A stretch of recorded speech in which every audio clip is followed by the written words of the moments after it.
La conquista del espacio. El lejano espacio. El espacio está lleno de espacio.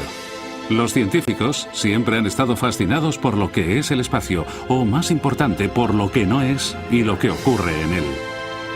Desde 1960 se han enviado sondas sin un destino específico, como un planeta o la Luna, sino a un lugar vacío entre planetas, el espacio profundo. La Pioneer 5 fue enviada para estudiar el espacio entre las órbitas de la Tierra y Venus. Los instrumentos científicos de a bordo estudiaron el movimiento de partículas, los campos magnéticos y los rayos gamma, y averiguaron que el espacio distaba mucho de estar vacío. En un periodo de 3 años, fueron lanzadas otras 4 sondas Pioneer dispersas alrededor del Sol en el espacio profundo para hacer un estudio detallado y comprensible de los efectos del Sol en el sistema solar, los vientos solares, el campo magnético solar y los rayos gamma. También estudiaron las tormentas solares y cómo afectaban a las comunicaciones en la Tierra. La serie Pioneer concluyó que para estudiar el espacio se debe observar más de cerca el centro del sistema solar, el Sol. A principios de los 70, Alemania Occidental y la NASA lanzaron las sondas Helios 1 y 2 utilizando 2 vehículos Titán de la Fuerza Aérea. Su objetivo era estudiar el Sol y fueron lanzadas en 2 órbitas heliocéntricas. En el proceso enviaron una sonda a la velocidad récord de 252.792 km/h. También consiguieron el récord por trazar la órbita más cercana al Sol. Ambas sondas estaban en una órbita elíptica en el interior de la órbita del planeta Mercurio más cercana, a 45 millones de kilómetros de la superficie del Sol. Enviadas para estudiar de cerca los procesos solares, tenían que completar su misión en 1980, pero continuaron enviando datos hasta mediados de los 80. Engine start, 6, 5, 4, 3, 2, 1. Ignition and liftoff of Discovery and the Ulysses spacecraft bound for the polar regions of the Sun. La Ulises fue otra aventura conjunta de la NASA y la Agencia Espacial Europea. Se lanzó en octubre de 1990 desde la bodega de carga de la lanzadera Discovery y fue enviada para investigar el Sol. Una vez liberada, un cohete propulsor de 2 etapas aceleró su velocidad para enviarla a Júpiter. Un tercer módulo la impulsó aún más lejos y más deprisa, y estableció un nuevo récord de velocidad. Esa sonda era única para una mejor observación del Sol debido a su órbita, perpendicular al plano de la eclíptica. En otras palabras, a 90 grados de la Tierra y de la mayoría de otros satélites en órbita. Este tipo de órbita es rara por la gran energía que requiere. La Ulises lo consiguió mediante una maniobra para sobrevolar Júpiter. Orbitando de esa forma, la Ulises podría investigar toda la superficie del Sol, incluso las regiones polares jamás vistas. Era posible que los paneles solares no suministraran la energía necesaria para los 10 paquetes experimentales de a bordo, y por eso la Ulises era alimentada por un generador termoeléctrico de radioisótopos. La Ulises llegó a Júpiter el 8 de febrero de 1992 y maniobró y realizó el giro. La gravedad del planeta gigante rechazó a la pequeña sonda y quedó en una órbita en un ángulo de 80,2 grados con respecto al plano de la eclíptica. La Ulises estudió las regiones norte y sur del Sol durante su órbita entre 1994 y 1995. Se había planeado que la misión terminara en julio de 2008, pero se quedó sin hidracina o se heló la que quedaba y finalizó antes. La sonda Ulises reveló algunas fascinantes vistas del campo magnético del Sol que se mueve cada 11 años o cada ciclo solar. Se lanzaron una serie de sondas robóticas para continuar estudiando nuestro medio solar. La SOHO, u Observatorio Solar y Heliosférico, es otra colaboración de la NASA y la AEE para estudiar no solo los vientos solares, sino el Sol de más cerca, desde su corona exterior hasta su núcleo. La cercana observación de la superficie y las manchas solares han llevado a numerosos descubrimientos sobre el funcionamiento del Sol. Junto con la Ulises y la SOHO, el Cluster 2, otro proyecto de la AEE, estudian la relación entre la Tierra y el Sol. El proyecto Cluster 2 consta de 4 satélites idénticos que vuelan en formación y operan en una órbita especial orientados hacia el Sol. La Tierra está protegida del impacto del campo magnético del Sol por la magnetosfera, pero esas explosiones generan tormentas que tienen efecto incluso en nuestra vida cotidiana. Tardan 2 días en llegar a la Tierra y por lo tanto viajan a casi 1000 kilómetros por segundo. Son muy rápidas y recorren una gran distancia. Es difícil apreciar esa distancia y lo pequeña e insignificante que es la Tierra y esa cosa enorme viniendo hacia nosotros. La nave SOHO monitoriza el Sol y su campo magnético, mientras que los 4 satélites Cluster orbitan la Tierra e informan de la dirección de la explosión solar. Durante las tormentas se desconecta la nave espacial y en este edificio hay personas trabajando en diferentes campos de la astrofísica que se ocupan de hacerlo cuando se produce una explosión solar, porque podría dañar los detectores. Actualmente respondemos rápidamente a esas cosas, pero pronto podremos hacer mucho más por los satélites de comunicaciones. Aunque esas explosiones no suponen una amenaza para la Tierra, sus efectos siguen siendo considerables. Sería un gran paso adelante poder predecir exactamente cuándo se va a producir una de esas explosiones. Por el momento podemos decir qué región del Sol parece que va a ser más activa. Pero no podemos predecir cuándo vamos a tener una tormenta peligrosa. La SOHO también ha roto el récord de encuentros con cometas. Hasta la fecha ha descubierto accidentalmente 620 que orbitan nuestro Sol.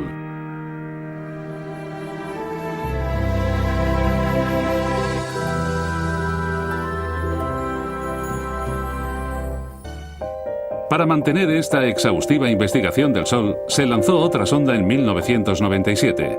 La ACE también está posicionada en uno de los puntos Lagrange de cara al Sol. Envía constantemente informes meteorológicos de la actividad solar y los vientos solares y observa las condiciones que pueden provocar las tormentas que interrumpen las comunicaciones y la electricidad en la Tierra. Cuando ocurre un evento en la superficie solar o se detecta una explosión, la ACE nos avisa con 1 hora de antelación de una interrupción o radiación que amenace a los astronautas en órbita.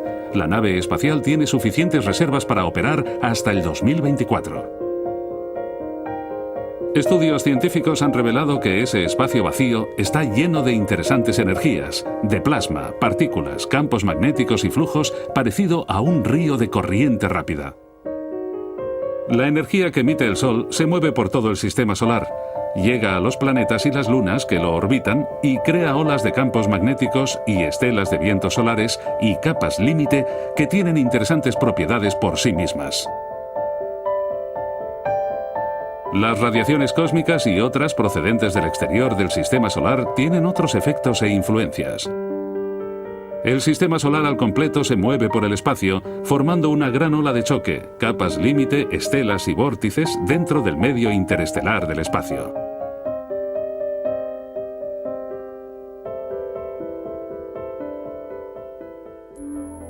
La Genesis era una sonda para el espacio profundo con un mensaje. Hizo el primer intento de recoger una muestra de viento solar y llevarlo de vuelta a la Tierra para estudiarlo. La compleja sonda costó $264 millones y fue lanzada el 8 de agosto de 2001 a bordo de un cohete Delta II. Recorrió una complicada trayectoria por el espacio profundo utilizando la red de transporte interplanetario, una red practicable de baja energía de túneles gravitacionales del sistema solar, a una órbita especial caótica del halo de Lissajous en el punto L1 de Lagrange. Ahí expuso las alas ultrapurificadas de sus paneles colectores para recoger átomos del viento solar. La sonda encendió sus motores para asegurar su delicada carga y emprendió su largo viaje de regreso a la Tierra. El 8 de septiembre de 2004, la sonda Genesis sobrevoló la Tierra y liberó la cápsula de retorno con las muestras. Después de viajar millones de kilómetros por el espacio, la cápsula descendió y aterrizó en el lugar señalado, en el desierto meridional de Estados Unidos. El paracaídas de la cápsula no se abrió y se estrelló destruyéndose y con ella su contenido. Más tarde, se averiguó que el acelerómetro que debía haber indicado el despliegue del paracaídas había sido instalado al revés. Afortunadamente se recuperaron algunos fragmentos y algunas muestras útiles, pero nuevamente se probó la inmutable ley de Murphy.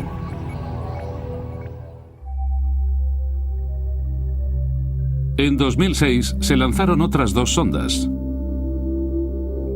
Las 2 naves estéreo dieron una vuelta a la Luna para tomar velocidad en órbitas ligeramente distintas. Una se lanzó primero y luego le siguió la otra, ambas en la misma órbita heliocéntrica que la Tierra, pero separadas por millones de kilómetros, y enviaron una vista estereoscópica del Sol. Eso permitiría posteriores observaciones detalladas de la superficie de las estrellas y en particular de las explosiones solares. El mismo año, el Yohkoh o Solar A fue reemplazado por un segundo observatorio solar japonés, el Solar B, apodado Hinode, que fue lanzado desde el Centro Espacial de Uchinura el 23 de septiembre de 2006.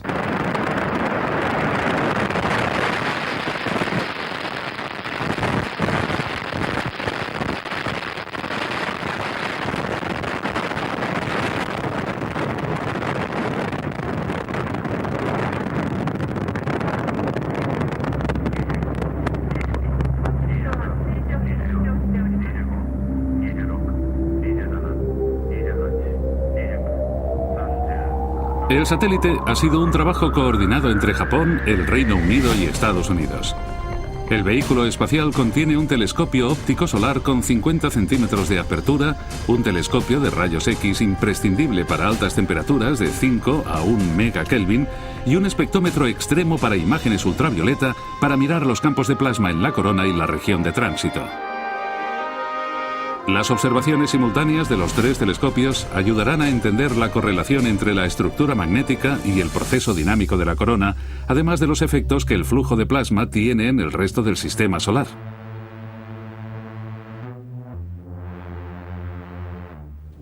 Ahora sabemos que el viento solar de las regiones polares es rápido, más de lo que habíamos visto antes en la eclíptica. A veces viaja a 800 kilómetros por segundo, aunque la velocidad que observamos normalmente en la eclíptica es la mitad de esa, y hemos averiguado que es muy normal en el viento solar.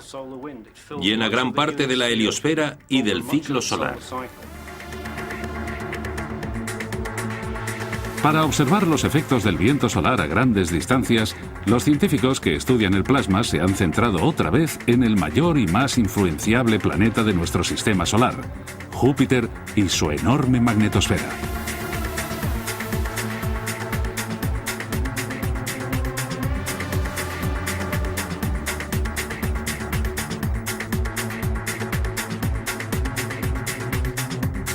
La sonda Galileo, que había estudiado previamente 2 asteroides y fue testigo de la colisión de un cometa con Júpiter, llegó a su destino final en diciembre de 1995.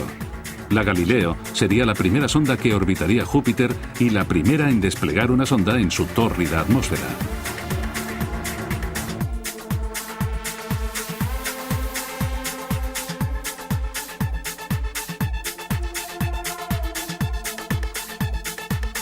En sus 2 años de misión debía estudiar Júpiter y su magnetosfera. Lo consiguió trazando varias amplias órbitas elípticas alrededor del planeta que también le permitieron sobrevolar una de las grandes lunas jupiterianas.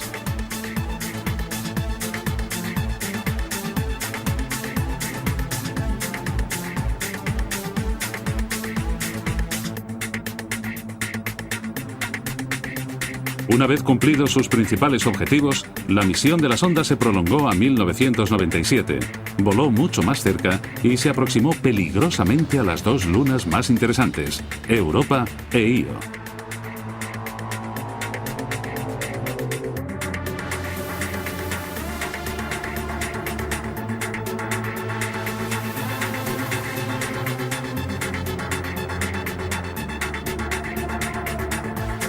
La sonda se acercó a una distancia de 180 kilómetros. Como los científicos creían, bajo la capa de hielo de Europa puede haber agua que contenga algún tipo de vida. Los niveles de radiación que rodean Io son tan altos que la sonda perdió varios sensores dañados. La Galileo terminó finalmente su misión en 2003, después de 14 años de servicio, y para evitar cualquier contaminación procedente de Europa, la sonda fue enviada deliberadamente a 50 kilómetros por segundo hacia la atmósfera de Júpiter, donde se destruyó.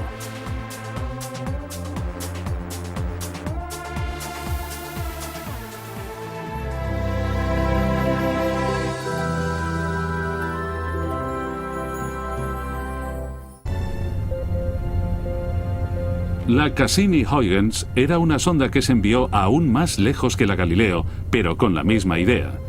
La Cassini fue lanzada hacia Saturno y en particular hacia su luna Titán.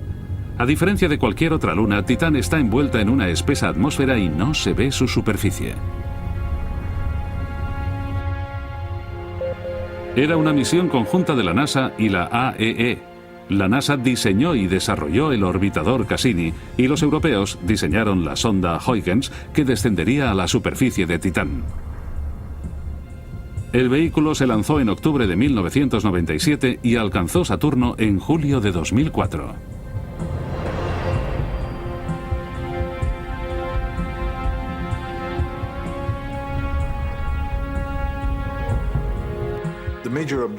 El objetivo principal de la sonda es medir las propiedades de la atmósfera de Titán para hacernos comprender el comportamiento de la atmósfera y usar sus sensores para hacer fotografías de la superficie.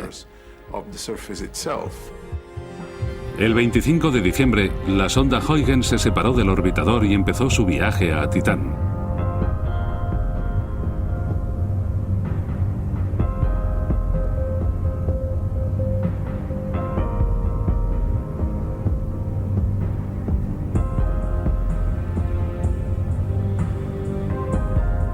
El 14 de enero de 2005, la sonda entró en la atmósfera de Titán y descendió a la superficie, y envió datos científicos e imágenes. Titán es más grande que nuestra Luna y que el planeta Mercurio. La sonda estaba diseñada para frenar en el aire y bajar en paracaídas a la superficie, y contaba con un complejo laboratorio de análisis para estudiar la atmósfera. Durante las 2 horas y media de descenso, también tomó 700 fotos, la mitad de las cuales se perdieron a causa de un fallo en la transmisión.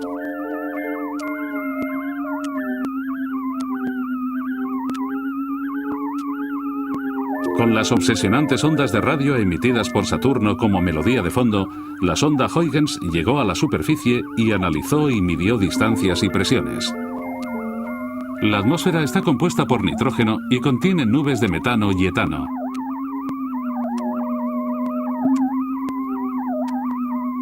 En Titán sopla el viento y llueve, y en su superficie hay grandes masas de líquidos en función del clima de la estación.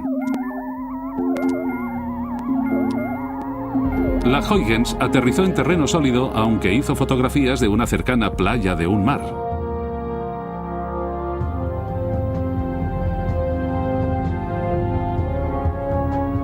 El radar de imágenes de la Cassini confirmó después la existencia de numerosos lagos que posiblemente contienen hidrocarburos.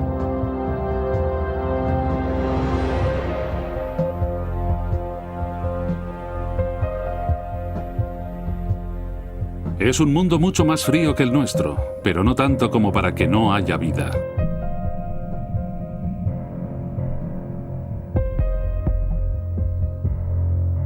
La sonda Cassini continuó su misión en órbita de Saturno. La principal era el estudio de la forma estructural y la dinámica de los anillos de Saturno, la composición de la superficie de sus lunas, cartografiar y medir la magnetosfera del planeta y los efectos que el viento solar tiene en esa región. Mientras estudiaba los vientos solares y el plasma, se hizo una interesante observación de una de las lunas mayores, Enceladus, que resultó ser un interesante descubrimiento. Vimos en los datos de magnetómetro que el cuerpo celeste actúa como un obstáculo para el flujo de plasma y que algo impedía que el flujo de plasma de Saturno llegara a la superficie. Y entonces dijimos, creemos que tiene atmósfera, pero hay que acercarse más para verlo. La siguiente órbita pasaba más cerca y se pudo ver, y se descubrió que esa luna tiene una atmósfera parcial y que hay agua en la superficie. Es una atmósfera muy exótica. Normalmente, cuando piensas en una atmósfera, la imaginas cubriendo totalmente el cuerpo celeste. Lo que hemos descubierto es que está concentrada principalmente en el Polo Sur. Tenemos una gran cantidad de vapor de agua procedente del Polo Sur, y el vapor de agua forma unos jirones en la superficie con aspecto de rayas de tigre. Esas rayas de tigre parten de puntos calientes, y es que el Polo Sur es extremadamente cálido comparado con el resto de la superficie, y por eso pensamos que se deben a la salida de vapor de agua procedente del Polo Sur. Los científicos han creído desde hace mucho que Enceladus es la fuente del anillo E de Saturno. El Enceladus es un cuerpo muy pequeño, con 500 kilómetros de diámetro. Esperábamos que estuviera helado desde su formación, pero lo que hemos visto es que hay una fuente de calor que causa que el hielo del Enceladus se vaporice. Algo está fundiendo el hielo y causa el vapor de agua que forma esa nube en el polo sur. En 2008, la NASA amplió en 2 años más la misión de los orbitadores.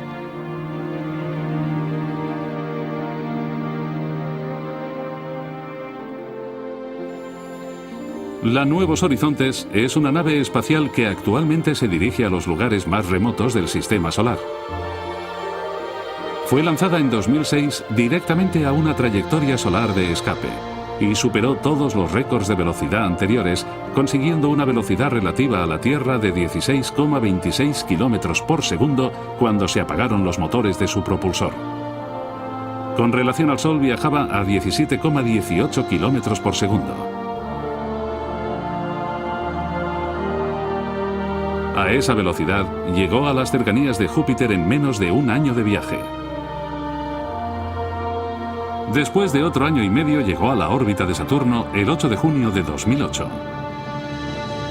Sin embargo, su misión es para mucho después. No empezará hasta julio de 2015 y será la primera sonda que llegue a Plutón.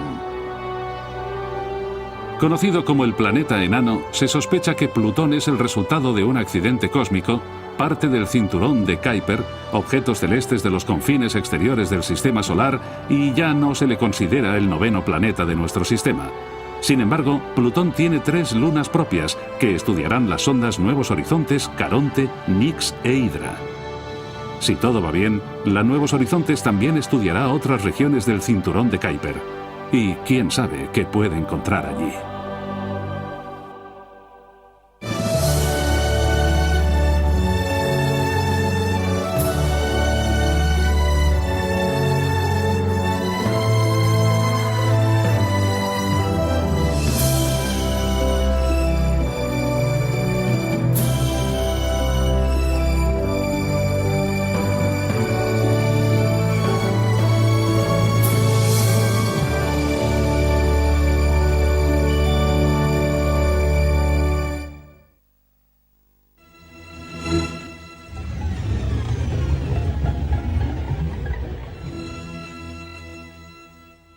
Three, two, one.